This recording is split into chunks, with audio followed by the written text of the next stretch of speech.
अडचण आहे काय? 9 महिने झालं फिरतोय. 36 जिल्ह्यातले आमदार खासदार कोणी सोडलं नाही, कोणी आम्हाला दाद द्यायना. त्यांच्या हातापाया पडलं तरी दाद द्यायना. आज आम्हाला शेवटी आत्महत्या करायची वेळ आलेली आहे. कशामुळे? पोलीस वय संपले सर. आम्हाला घरची गावातले लोक नावं ठेवायला लागली. तुझी नियुक्ती झाली तरी तू घरी कस काय बसली? तुम्हाला कळवलं गेलं होतं की तुमची निवड झाली? हो, पोलीस स्टेशन मधून आमच्याकडे ते लेटर आहे, तुमची निवड झाली. तुम्हाला अजूनही कामावर भरती करून घेतलं नाही असं म्हणतात? हो. किती असे किती लोक? 8,000 प्लस मुलं आहेत.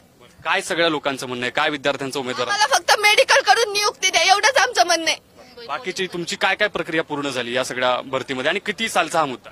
2021 आता 2021-23 जी भरती झाली आहे त्या ती भरतीचे आम्ही वेटिंगचे आहोत. सर आज आम्ही इथे 36 जिल्ह्यातून मुलं आलेली होता. आम्ही आज डीसीएम साहेबांना भेटायला आलतो. डीसीएम साहेबांनी विद्यार्थ्यांना 2 मिनिट का वेळ देऊ शकत नाहीत.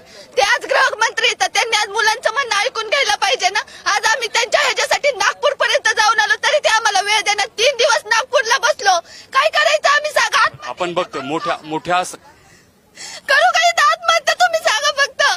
असं टोकाचा कुठलाही निर्णय घेण्याचे गावात ही नाही सर, घरची पण ही नाही. तर घरचे आज लग्न करून द्यायला चालल्यात. तुम्ही सांगा ज्यांचं बाळ आहे का या बाळाला घेऊन आल्यात. सर मी बाळाचा एवढा हाल करत आलीये कारण मला नाही विलाज आहे. आता माझं वय संपलंय, मी पुढची भरती देऊ शकत नाही. आमचे ओरिजिनल डॉक्युमेंट तिथं जमा येतात. काय करायचं? काय व्हावं? काय मागणी आहे तुमची? काय तुम्हाला या सगळ्या यंत्रणेकडून उत्तर हवंय? सर आमची नियुक्ती करून घ्यावी. आम्हाला काहीतरी पॉझिटिव्ह रिप्लाय हवाय, एवढंच बाकी सर. कारण की सगळी प्रोसेस झाली.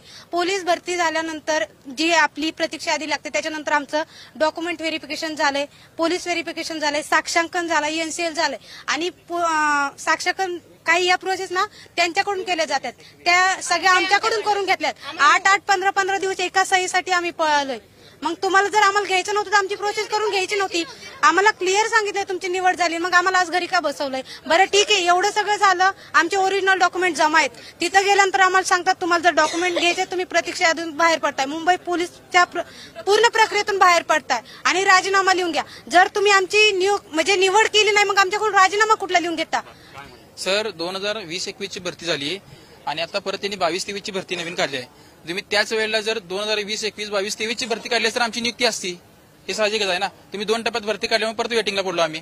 त्याच वेळेला तुम्ही जर एकत्र भरती काढली असती तर आमची नियुक्ती झाली असती. आमचा अन्याय झाला नसता. हा आमचा प्रश्न आहे. आपण बघतो मोठ्या संख्येने हे सगळे विद्यार्थी या ठिकाणी जमलेले आहेत. त्यांच्या ज्या मागण्या आहेत त्या